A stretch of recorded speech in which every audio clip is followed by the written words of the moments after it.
The Tycoon's Reckoning, a love reborn. Get ready for a surprising love story that will touch your heart.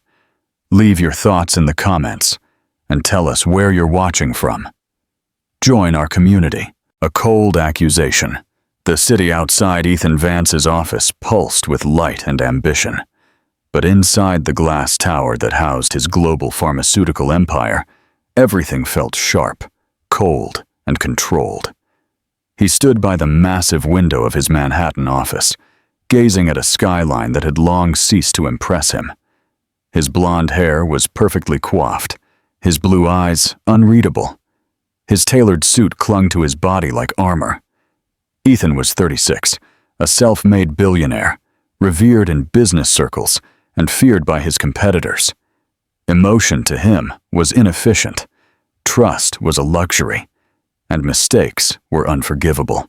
The email arrived just before 7 p.m., marked urgent by his head of internal audit. Discrepancies in financial reports, flagged transactions, tens of thousands discreetly moved over several months. A preliminary investigation had narrowed the search to someone in his personal circle. When he opened the final attachment and saw the name, Clara Miller, highlighted in red, something inside him hardened. His jaw tightened, and without pausing to consider alternatives, he picked up his phone and dialed her number. Clara arrived at the penthouse that night to find the door already ajar. She stepped in cautiously, her heels clicking softly against the marble floor, sensing the tension before she saw him. He stood in the living room, her name already cold on his lips. "I trusted you," he said without greeting, "and you've been stealing from me." She stood motionless, her dark hair loosely tied back, her eyes widening in disbelief. "What are you talking about? Don't play innocent," he spat. "Accounting records show missing funds, transfers traced to your access credentials." She took a step forward, her hands slightly raised, as if approaching a wild animal. "Ethan, I don't know what they found, but I didn't take anything. I never would." "No," he interrupted. "You're not just anyone. You lived here. You had access to my life, and you used it." His voice was clipped, his breathing shallow. "Do you think I'd betray you like that? I think the evidence speaks for itself." She stared at him, stunned. For a moment, something flickered behind her eyes. Not anger, not panic, just quiet devastation. "I thought you knew me better," she whispered. "Clearly not," he retorted. The silence that followed was unbearable, the seconds before a storm. She didn't cry, didn't plead. She simply turned and walked to the bedroom, gathered her belongings into a small travel bag, and returned without a word. As she passed him, he didn't move. He didn't ask her to stay. He didn't even look at her. At the door, she paused. "One day, you'll realize what you lost." Then she left. The latch clicked shut behind her, definitive and resonant. Ethan remained motionless, his fists clenched at his sides. He didn't speak to anyone else that night. He didn't reread the reports or ask for clarification. He told himself he had done the right thing, cutting out the rot before it spread. But something didn't quite fit. Not guilt. Something colder, heavier. Something like silence.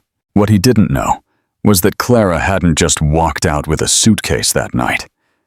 She had walked out carrying two lips inside her, still small and silent, growing beneath her heart.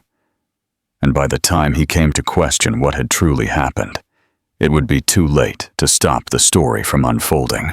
In that moment, do you think Ethan truly believed Clara was guilty? Or was there something else at play?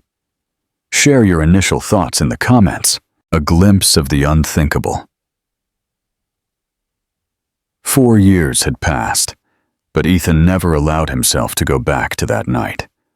He buried it, as he buried everything that made him feel insecure, underachievements, quarterly results, and endless projects.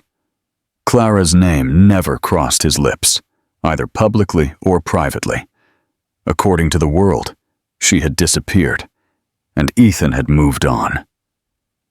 But something of the silence she left behind had never quite stopped following him. It lingered in the spaces she used to fill, on the untouched side of the bed, in the music she used to play in the mornings, in the way he no longer let anyone get close to him. Now, in early spring 2025, Ethan was in Boston for a corporate gala, representing his company's expansion into biotech research. It was the kind of event he had attended 100 times. Stiff conversations, expensive wine, predictable compliments from people who needed his signature. After 3 hours of polite smiles and rehearsed speeches, he slipped away early and walked alone to the sidewalk, phone in hand, ready to call his chauffeur. That's when he saw her.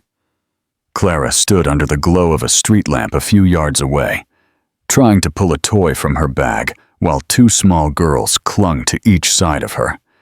At first, Ethan froze, thinking the resemblance was playing tricks on him. But it wasn't a mistake. It was her. Her posture, the shape of her face, the gentleness with which she knelt to zip up one of the girls' jackets. It was undeniably her. And the girls. They were around 3, maybe a little older.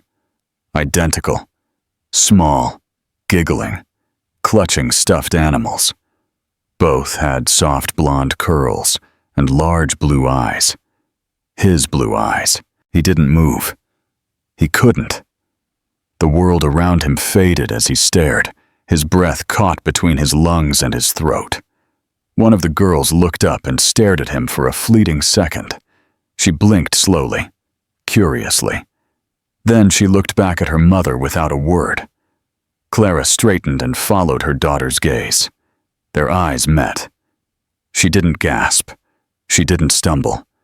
She just looked at him with a calm, unreadable expression, as if she had prepared for this moment and was already done with it. Ethan opened his mouth, but no words came out. Before he could find anything to say, Clara gently ushered the girls into a nearby taxi. She didn't rush. She didn't look back.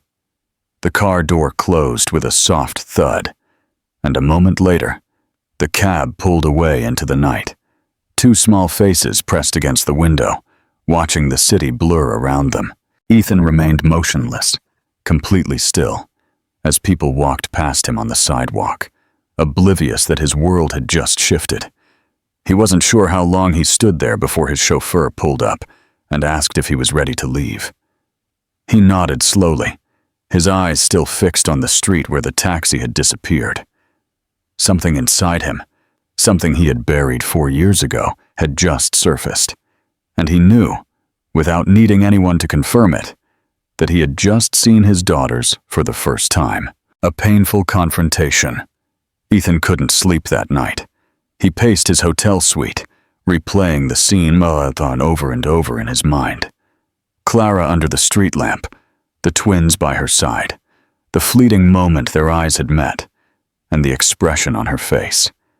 Not surprise, not regret, not anger, just a quiet distance.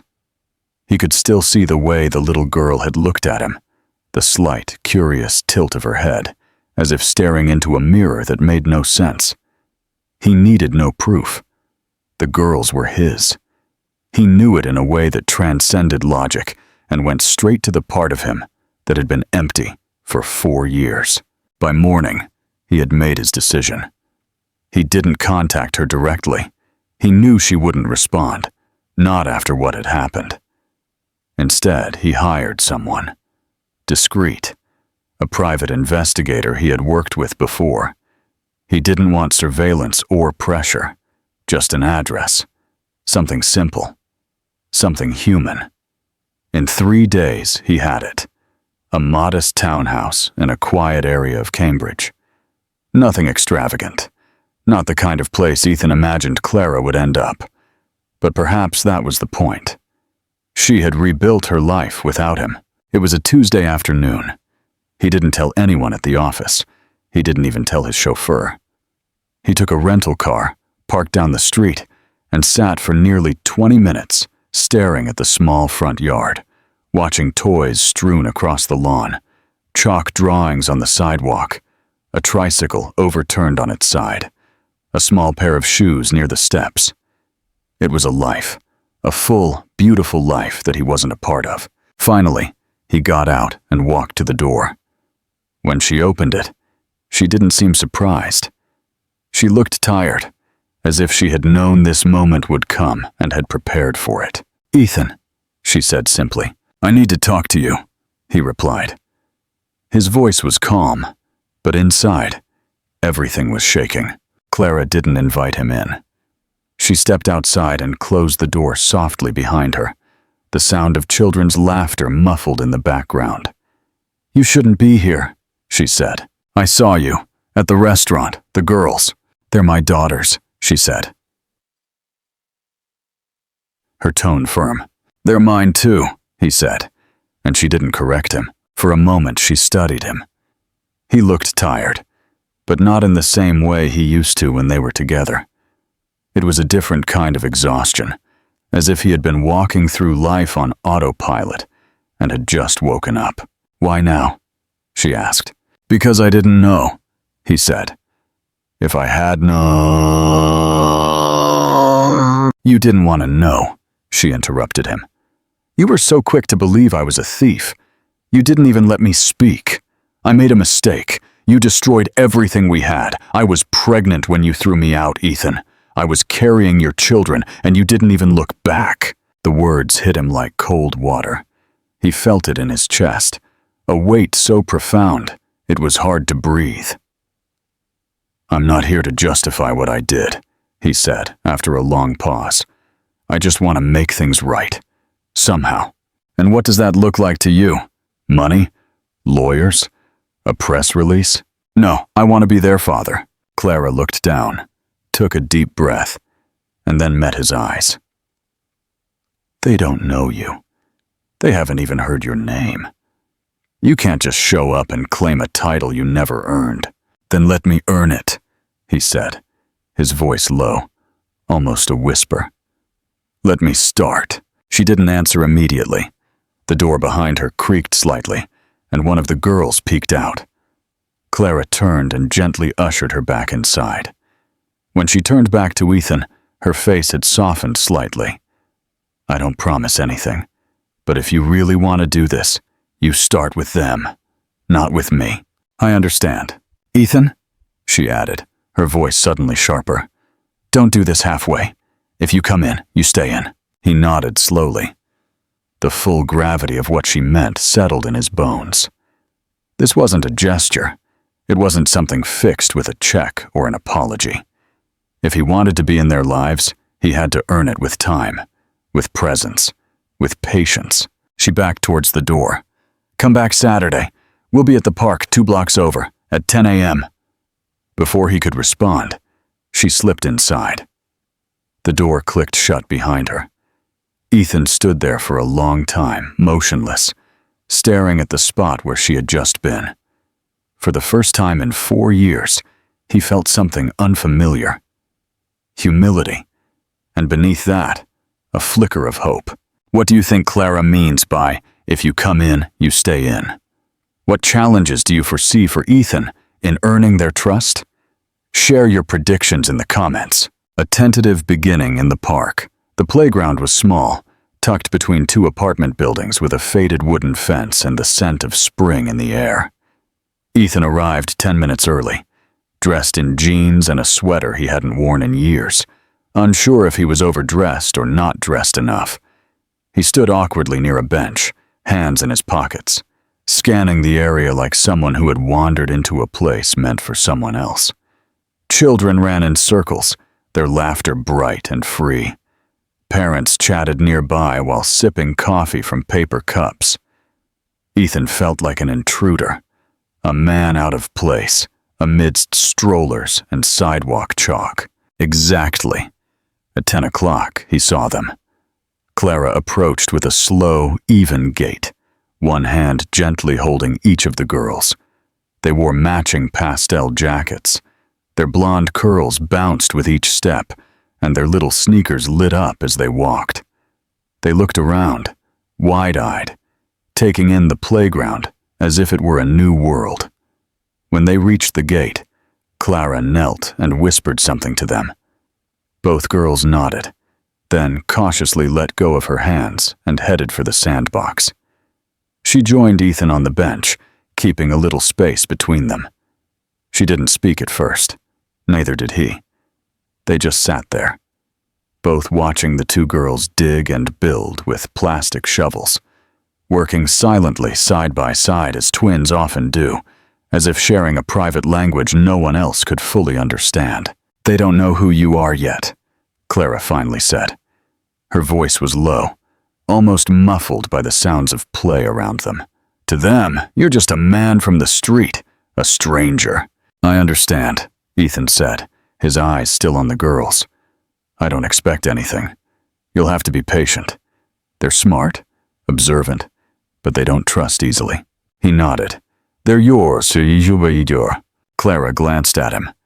"They're ours. You just didn't want to know it before." "I was wrong," he said simply.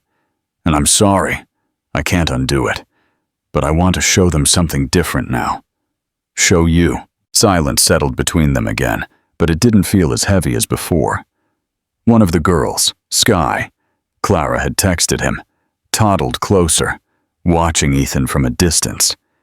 He crouched to her level, careful not to get too close, and smiled. "Hi," he said softly. She didn't respond. She just stared at him with an expression of serious concentration, as if measuring the shape of his face, the color of his eyes, the way his voice sounded. "Want help with your sandcastle?" he asked, pointing to her half-built mound. She nodded slowly. Then she turned and walked back without a word, looking over her shoulder once to make sure he was following. For the next hour, Ethan sat in the sand, building crooked castles, digging tunnels, and feigning astonishment every time they buried a toy and discovered it again. The girls didn't say much, but they didn't wander far. They handed him shovels. They giggled when he made animal noises.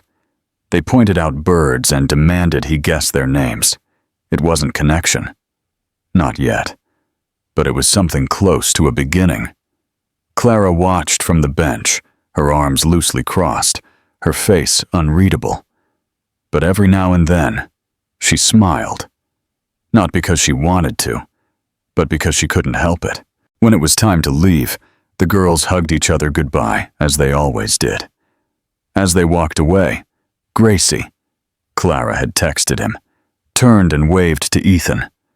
It wasn't a big wave, just a small, tentative one, as if to say, "You passed the first test." Clara didn't speak as she buckled them into the car. It wasn't necessary. The way she looked at him as she settled into the driver's seat said more than words ever could have. "You're not forgiven. Not yet.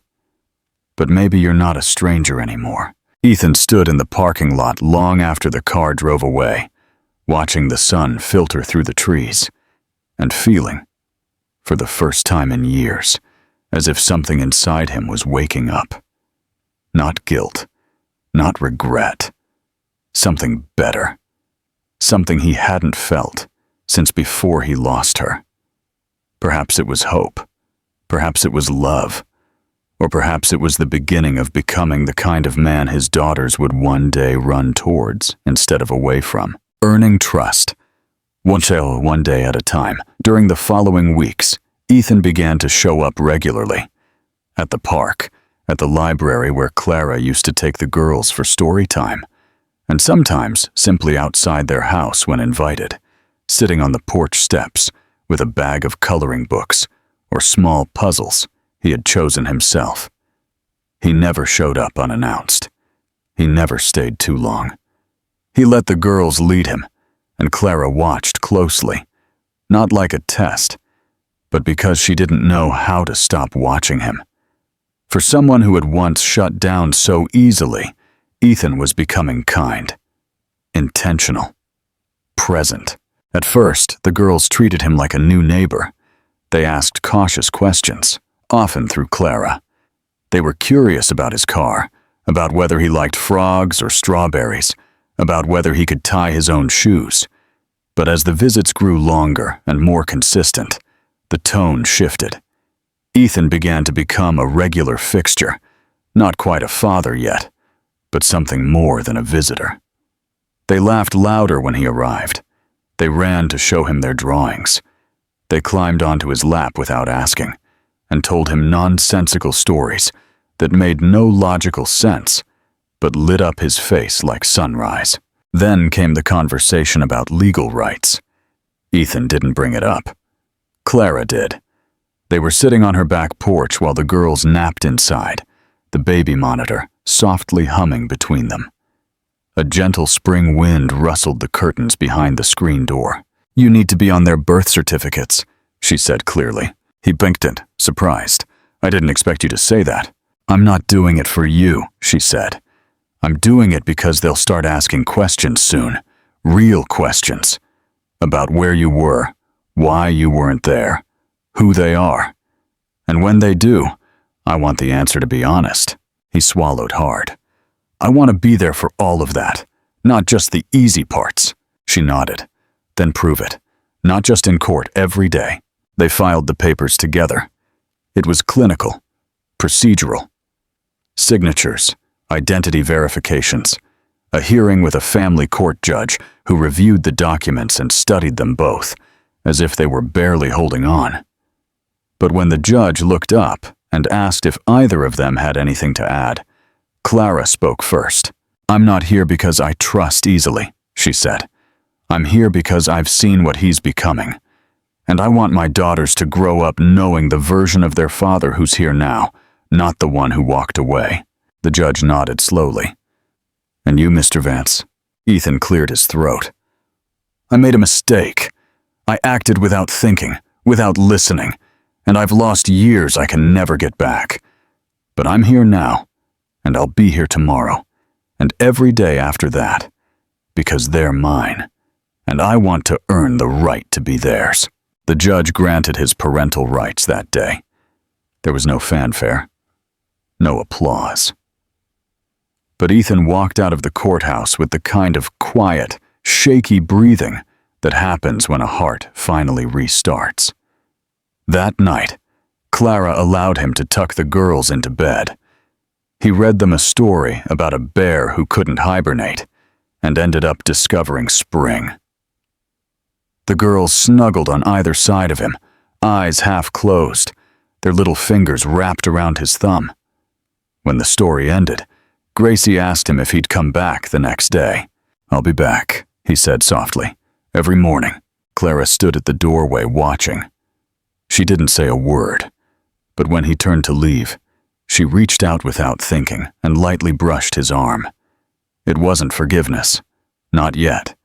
But it was the first time she had touched him in 4 years, and that meant something. Something neither of them could explain, but both felt. Something real, something fragile, something beginning. After all that, do you think Clara should have given Ethan the chance to prove his innocence with the documents earlier? What would you have done? Share your opinion in the comments below. Redemption and a glimmer of hope. The rain fell with a steady rhythm that afternoon, tapping against the windows of Ethan's office as he stared at his computer screen. The city below was blurred in gray, and for once, work couldn't distract him. His thoughts were tangled with memories, ones he had pushed away for far too long. Almost 2 months had passed since the court had recognized his parental rights, and everything had changed. The girls now called him Daddy, without hesitation. They made him drawings and ran into his arms when he arrived. But still, something lingered between him and Clara. Something unresolved, and it gnawed at him, more quietly than guilt, but more deeply than regret. Later that week, Clara unexpectedly appeared in his office. She looked tired, but not upset. She walked in with a folder in her hand and a strange expression on her face, part hesitation, part resolve. Ethan stood the moment he saw her, his heart climbing into his throat. She didn't sit. She simply laid the folder on the desk and slid it across to him. "I found this when I was going through some old things," she said in a low voice. "It's from the night you accused me." He hesitated, then slowly opened the folder. Inside were copies of internal company memos, signed records, and a printed email chain detailing a technical error involving another employee. His eyes scanned the documents, and the truth hit him like a punch to the gut. Clara hadn't taken anything. The missing funds had been part of a miscommunication and an administrative error that someone else had covered up to protect their job. The evidence was there, clear and damning, not against her, but against the system he had trusted more than the woman he loved. His breath caught as he looked at her. "Why didn't you show me this before?" She crossed her arms, but not defensively. Her voice was calm, even. "Why didn't you ask? Why didn't you listen? And if I had handed you these papers that night, would it have changed anything?" Ethan opened his mouth, then closed it again. The truth hung between them, too bitter for excuses. "I kept them," she continued, "not to prove you wrong, but because a part of me always hoped you'd figure it out on your own." He sat down slowly. The weight of what he had done settled more deeply than before. This wasn't just about custody or rights or even lost years. It was about trust, the kind that can't be rebuilt with court orders or scheduled visits. It was about the moment he had chosen fear over faith in someone he once claimed to love. "I was afraid," he finally said. "Afraid of being wrong, of being used. I let that fear destroy everything." Clara looked at him, and for the first time in a long time, she saw the pain behind his composure. Not bitterness, not resentment, only a quiet exhaustion.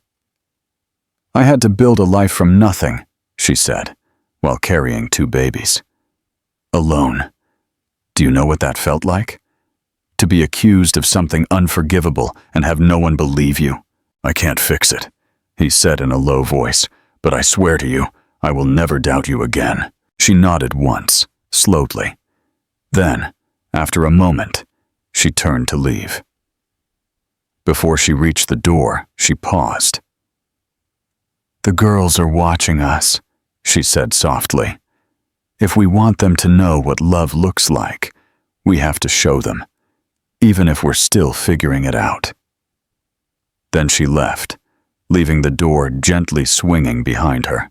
Ethan stood there for a long time, staring at the folder that held the power to change everything. If only he had bothered to read it 4 years earlier. But in that moment, he understood something he hadn't understood before. Redemption wasn't just about being present. It was about taking responsibility. Not for the outcome, but for the wound. That night, he didn't bring a gift to the girls. He brought a letter, handwritten. To Clara, not to apologize again, but to tell the whole truth. About his fear, about his failure, and about how he was ready not just to be a father, but to become someone worthy of the life he almost lost. What do you think of Clara's decision to present the evidence now? Was it the right time? Share your thoughts below and subscribe for more chapters of this touching story. A family in bloom. The 4th birthday. Summer arrived gently, and with it, a rhythm neither Ethan nor Clara expected to feel again. The girls now sought Ethan out as naturally as they sought Clara. Their days were filled with games and questions, and small rituals that made his presence feel permanent. He had rented a small townhouse just 10 minutes from her house, not because he needed it, but because he wanted the girls to feel he was close. Close enough to show up for story time, to pick them up from daycare, for the days when one of them woke up with a fever and just needed to be held. Ethan, once a man known only for his skyscraper offices and boardroom control, now spent entire afternoons assembling dollhouses, baking undercooked cookies, and singing terribly off-key lullabies. Clara, cautious by nature and by habit now, didn't resist his involvement. But she didn't give in too quickly either.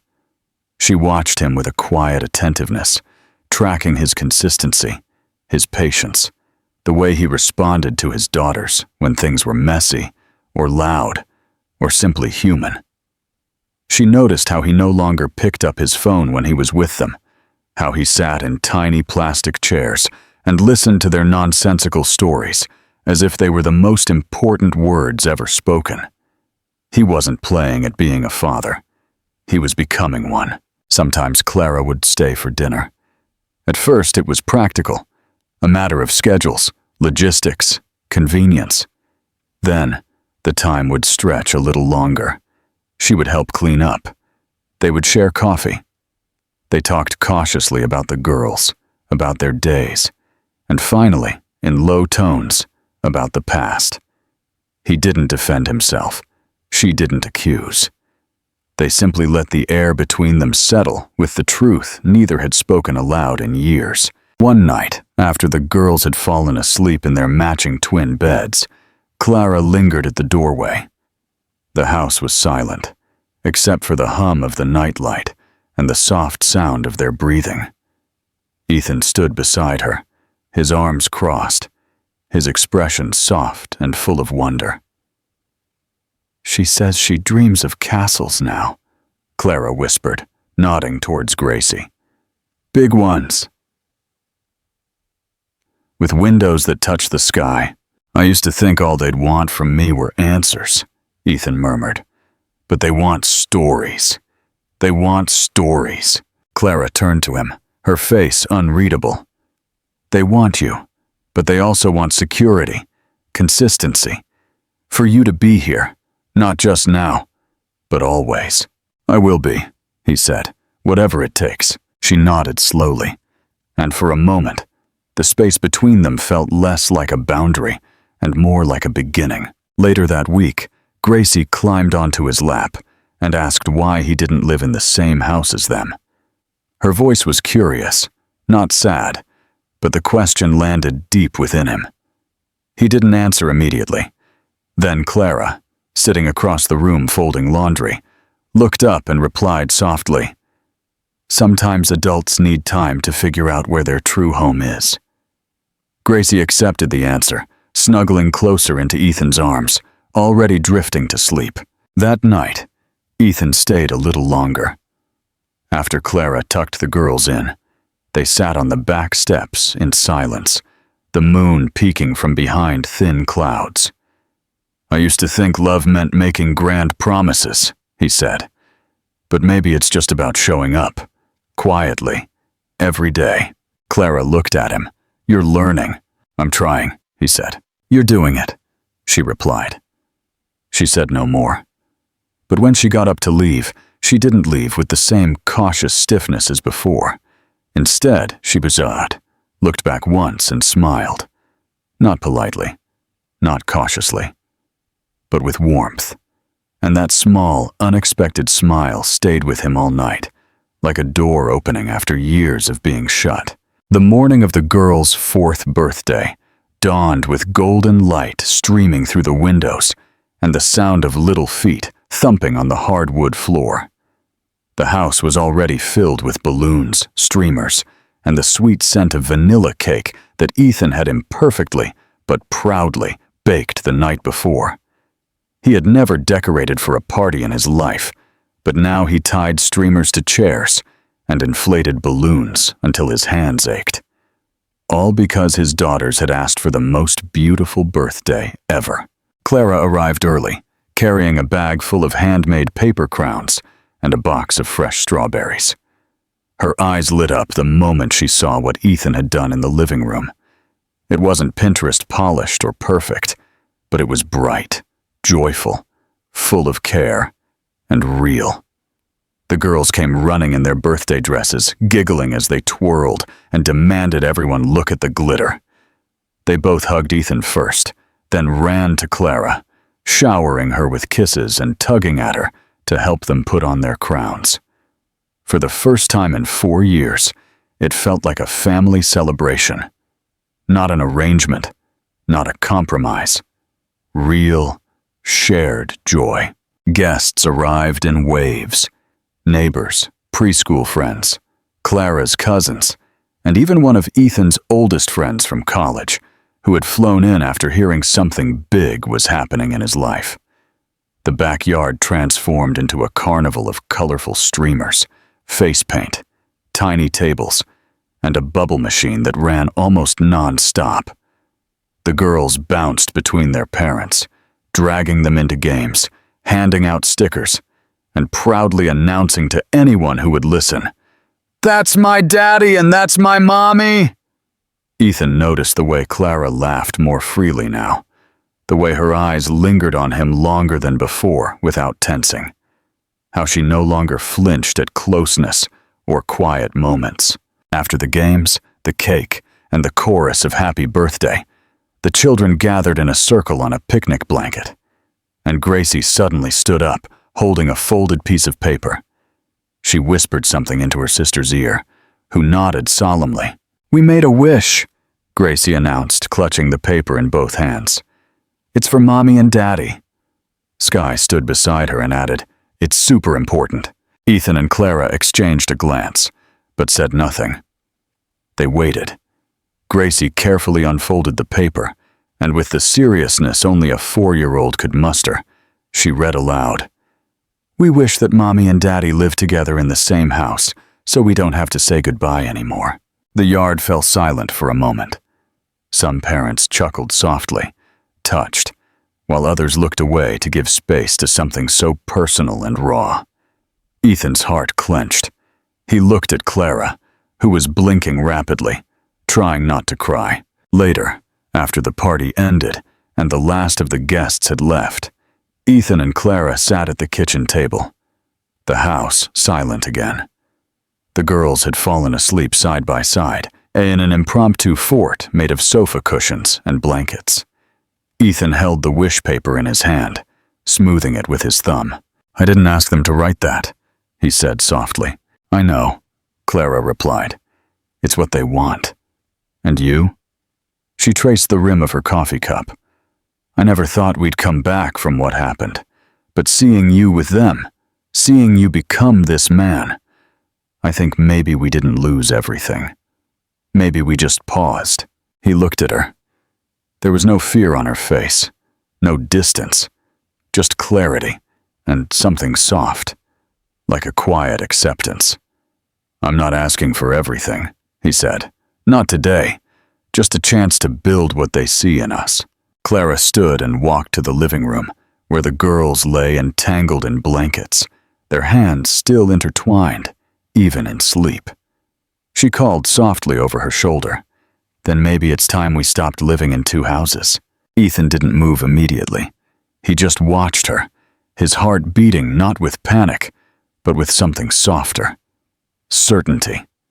He stood up, walked to stand beside her, and together they looked at their daughters, the 2 tiny people who had pulled them from the abyss and, unknowingly, taught them to try again. There was no grand speech, no kiss, no cinematic moment. Just 2 people, standing close, finally ready to share the weight of the past and the promise of what could still be. It was quiet, and it was enough. This ending is powerful in its quietness. It doesn't rely on dramatic twists or a perfect reconciliation, but earns its weight through emotional growth, humility, and the choice to rebuild what was broken. Ethan's transformation isn't sudden. It's slow, real, and deeply human. He doesn't win Clara back with money or apologies, but with presence, consistency, and the willingness to own his past without defending it. Clara's decision to let him back in is equally brave, not from weakness, but from strength. Choosing to forgive not because she forgot, but because she saw who he had become. What makes the ending satisfying is that it doesn't offer fantasy. It offers hope. It shows that people can change, that love can survive even through betrayal, and that sometimes the most unexpected second chances are the ones we're most afraid to want. The twin girls, unknowingly, become the heart of the story, not only because they represent a hidden truth, but because they remind both adults what it means to love unconditionally and believe in the possibility of healing. It's a silent triumph, and those, I believe, are the most enduring. Your interactions are very important to us. Leave your name in the comments, and we can include it in one of our stories with a special shout out to you.